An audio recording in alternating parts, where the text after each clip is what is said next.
J'avais tellement faim qu'en octobre 1944, j'ai fini par manger des bulbes de tulipes.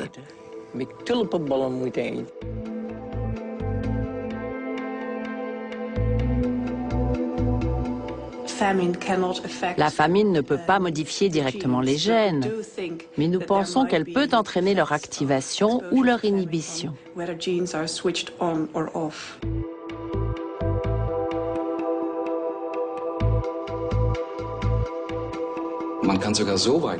On peut même aller jusqu'à dire qu'une consommation plus importante de certains aliments et l'activité de certaines enzymes peuvent influer très fortement sur l'activation ou l'inhibition de gènes bien précis.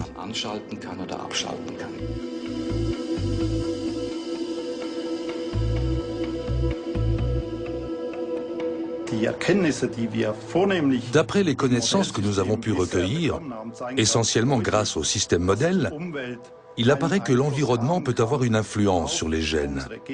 Cette influence peut ensuite se transmettre aux générations suivantes.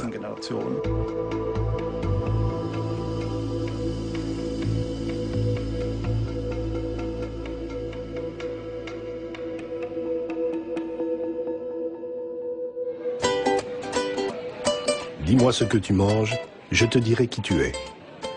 Notre alimentation nous caractérise. Elle peut jouer sur notre apparence, sur notre comportement. Tout cela est bien connu.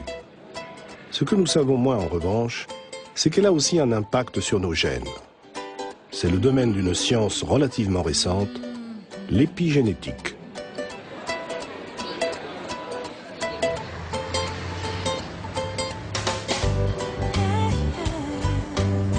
Annabelle et Gemma Molero sont originaires de Barcelone.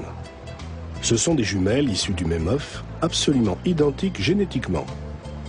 Des sujets parfaits pour étudier l'influence du mode de vie sur l'apparence d'un être humain. À l'âge d'1 an, Annabelle et Gemma se ressemblaient encore comme 2 gouttes d'eau. Quand on était petite, on vivait ensemble, bien sûr, avec nos parents. Après nos études, on est partis toutes les deux vivre en Angleterre. Moi, j'y suis restée 1 an. Ma sœur, elle est partie au Mexique au bout de 6 mois. Et j'ai vécu 4 mois au Mexique. C'était la première fois qu'on était vraiment séparés. Jusque-là, on avait toujours vécu ensemble. C'est à cette époque qu'on a commencé à s'éloigner l'une de l'autre, y compris dans nos habitudes. Les jumelles ont adopté 2 styles de vie radicalement différents. Aujourd'hui, on les distingue facilement. Pourtant, les gènes responsables de l'apparence ne changent pas au cours des années. Annabelle et Gemma évoquent leurs habitudes alimentaires. Premier indice. J'achète des choses rapides à préparer. Mon alimentation n'est pas très équilibrée. Je mange pratiquement de tout, sauf quelques aliments que je n'aime pas ou auxquels je suis allergique. Sinon, je consomme beaucoup de viande et de pâtes. Moi, je fais beaucoup de sport et j'essaye de surveiller mon alimentation. Je mange beaucoup de fruits et de légumes. Je pense que je me nourris de manière équilibrée. En plus, j'aime bien cuisiner. Pas de doute, la qualité et la quantité de nourriture façonnent notre corps. Mais à quel point cette influence s'inscrit-elle dans notre organisme, dans notre patrimoine génétique ? Le docteur Manel Esteyer travaille à Madrid, au Centre de recherche sur le cancer. Il a son idée sur les origines de ces modifications. Première étape, prélever des échantillons de salive pour connaître le code génétique des 2 jeunes femmes. Leurs gènes sont toujours identiques. Pourtant, quelque chose a bien changé.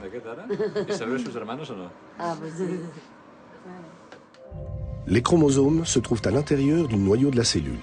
Chacun d'eux est constitué d'une très longue molécule d'ADN qui contient toute l'information génétique héréditaire, les gènes. L'ADN est enroulé autour de complexes protéiques, les nucléosomes. Lors d'un processus appelé méthylation de l'ADN, de minuscules molécules, des groupes méthyl, s'arriment à l'ADN. Les nucléosomes réagissent en s'accrochant étroitement ensemble et il devient impossible de lire ces segments d'ADN. Les gènes sont inhibés. Ici, nous avons procédé à une étude en double aveugle. D'une part, nous avons demandé aux jumelles de répondre à un questionnaire sur leur mode de vie. sur ce qu'elles mangent, si elles fument ou pas. D'autre part, nous avions leur séquence d'ADN et tous les statuts de méthylation de l'ADN. Nous avons confronté toutes ces données et nous avons découvert des différences au niveau de la méthylation correspondant à leur mode de vie respectif. L'activation et l'inhibition de certains gènes pourraient donc expliquer pourquoi des jumeaux monozygotes ne se ressemblent plus autant dès lors qu'ils adoptent un mode de vie différent. Mais qu'est-ce qui déclenche la méthylation de l'ADN, réduisant ainsi certains gènes au silence?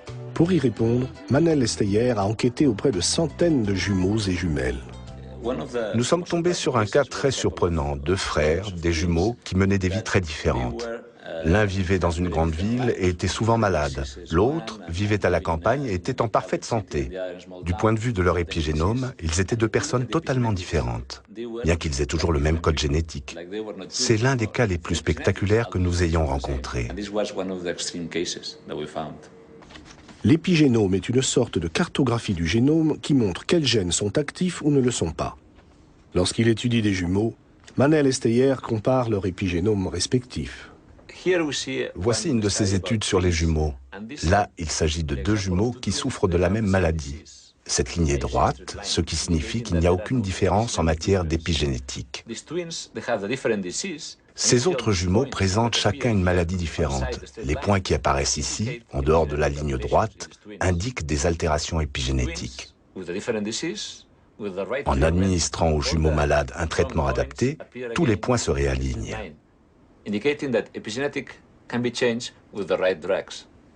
Cela montre que les altérations épigénétiques sont réversibles. Qu'est-ce qui modifie notre génome? Qu'est-ce qui peut rendre nos gènes silencieux ou soudain les activer? La nourriture pourrait bien être le facteur le plus important, car c'est elle qui fournit à notre organisme les éléments indispensables. Mais certains poisons tels que l'alcool jouent également un rôle. Même le fait de toucher des matières plastiques ou de fumer a une influence épigénétique. Tout comme les rayons ultraviolets du soleil et les hormones du stress. Ce sont donc divers éléments du mode de vie qui activent ou inhibent certains gènes et qui font de nous ce que nous sommes. À Amsterdam, des chercheurs mènent une étude de grande ampleur sur le rôle de l'alimentation dans les modifications épigénétiques. Ils reviennent sur l'un des chapitres les plus sombres de l'histoire de la ville.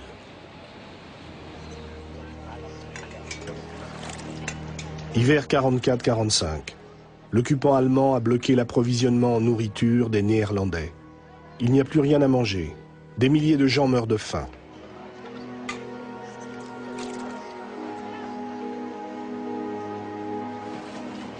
Le blocus durera 6 mois. Les plus touchés, les enfants et les femmes enceintes.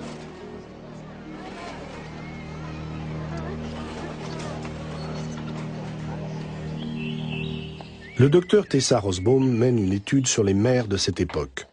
Sa mission, découvrir les conséquences à long terme de la sous-alimentation.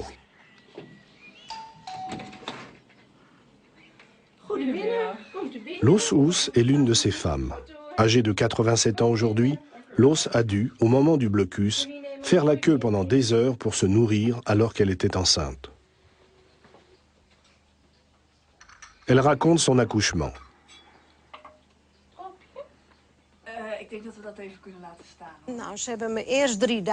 Avant l'accouchement, ils m'ont allongée pendant 3 jours dans des draps mouillés.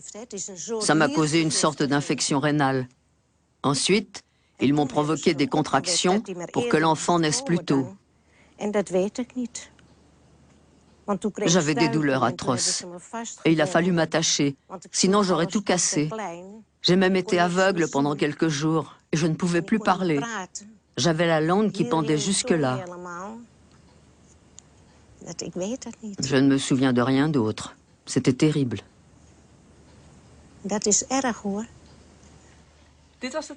Des récits détaillés, parfois insupportables sur les conditions de vie de l'époque, qui vont permettre à Tessa Rosbaum de mieux comprendre la génération née au moment de cette famine.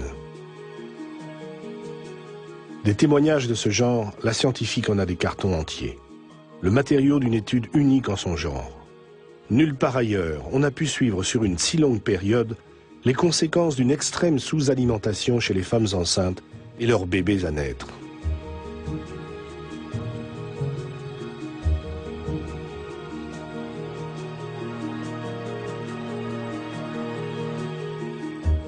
Des centaines de femmes, issues de différentes classes sociales, ont été les victimes de ce blocus ainsi que leurs enfants. Toutes ont dû accoucher dans les mêmes conditions à l'hôpital Wilhelmina. Nous avons pu obtenir les dossiers des bébés nés à Amsterdam, à l'hôpital Wilhelmina, au moment de la famine. Nous avons suivi leur évolution jusqu'à l'âge adulte et étudié leur état de santé. Nous comparons ceux qui ont été exposés à la famine durant la grossesse à ceux qui sont nés avant ou ont été conçus après la famine. S'agissant de la famille Fafiani, Tessa Rosbaum a pu rencontrer plusieurs générations. Des heures durant, elle a interrogé mère et fille au sujet de ce fameux hiver et des décennies qui ont suivi. J'étais très inquiète pour ma fille. Je me disais, il faut bien qu'elle prenne des forces. Mais comment? Je ne pouvais même pas acheter de lait, qui est bien sûr très important pour un enfant. Je ne pouvais que lui donner le sein, mais moi-même, je ne mangeais pas assez. On était dans une détresse totale. Aujourd'hui, il est évident que les privations d'autrefois ne sont pas restées sans conséquences pour sa fille. À 17 ans, j'ai eu des calculs rénaux. Après, j'ai fait de l'hypertension artérielle et mon taux de cholestérol a grimpé. Non, d'abord j'ai eu un cancer du sein et ensuite mon taux de cholestérol a grimpé. J'en ai vu de toutes les couleurs. Jani Fafiani a une santé extrêmement fragile. Je n'ai pas vraiment d'explication. Je ne sais pas vraiment à quoi c'est dû.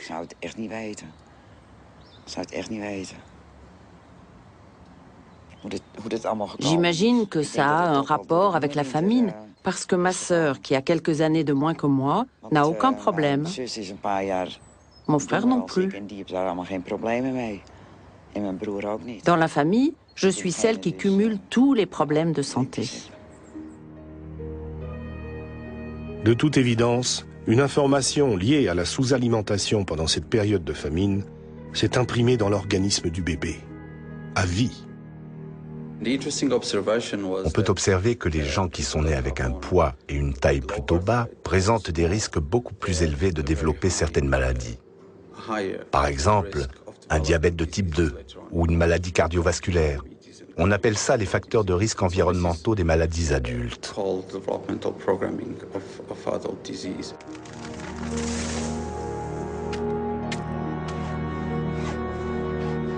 Une famine, même très grave, ne peut modifier l'ADN. Mais la sous-alimentation peut activer ou inhiber certaines parties du génome, et ce, de manière durable.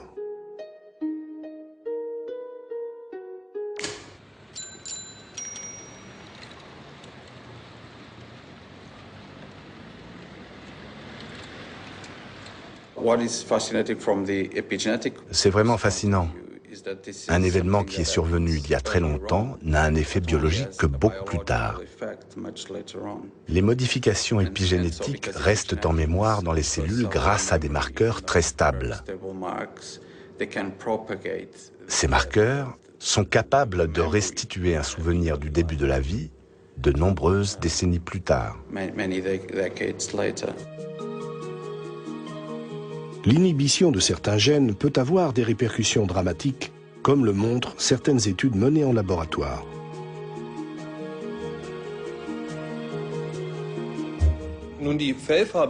Ces deux animaux sont parfaitement identiques. En ajoutant à leur nourriture une importante quantité de produits dérivés du soja, je peux modifier la couleur de leur pelage. Les hormones contenues dans le soja ont pour effet de modifier le gène qui est responsable de la couleur de la peau, donc ici du pelage.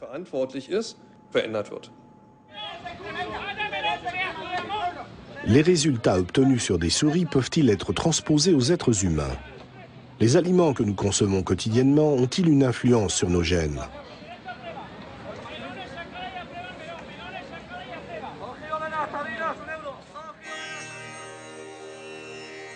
Exemple dans le sud de l'Inde.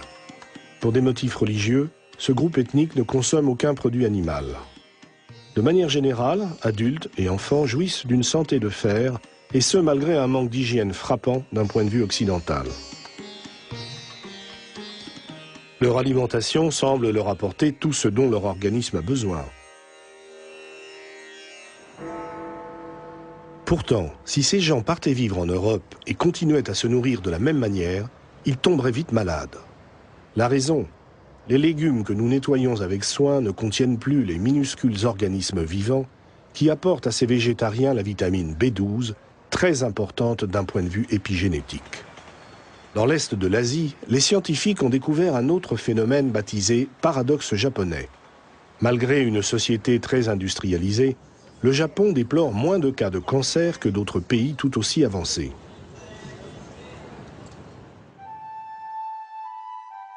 La réponse à ce mystère, le thé vert. Une boisson extrêmement répandue au pays du soleil levant, au point de faire baisser les statistiques du cancer. Infusées dans l'eau bouillante, les feuilles de thé non fermentées libèrent une substance chimique naturelle unique en son genre. Cette substance agit sur un gène bien particulier qui, avec l'âge, a souvent tendance à devenir inactif.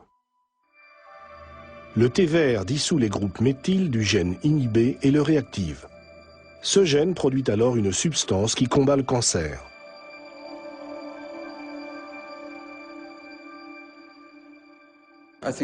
C'est très encourageant, parce que ça signifie que chaque maladie pourrait avoir une composante épigénétique.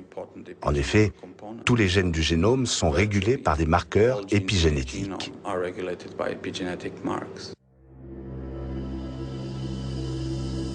Ces marqueurs épigénétiques pourraient-ils être également à l'origine des maladies mentales ? Une étude récente laisse à penser que cela pourrait être le cas pour la schizophrénie.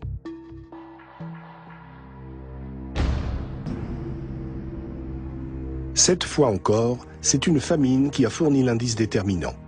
Pour remonter la piste, direction la Chine. Fin des années 50.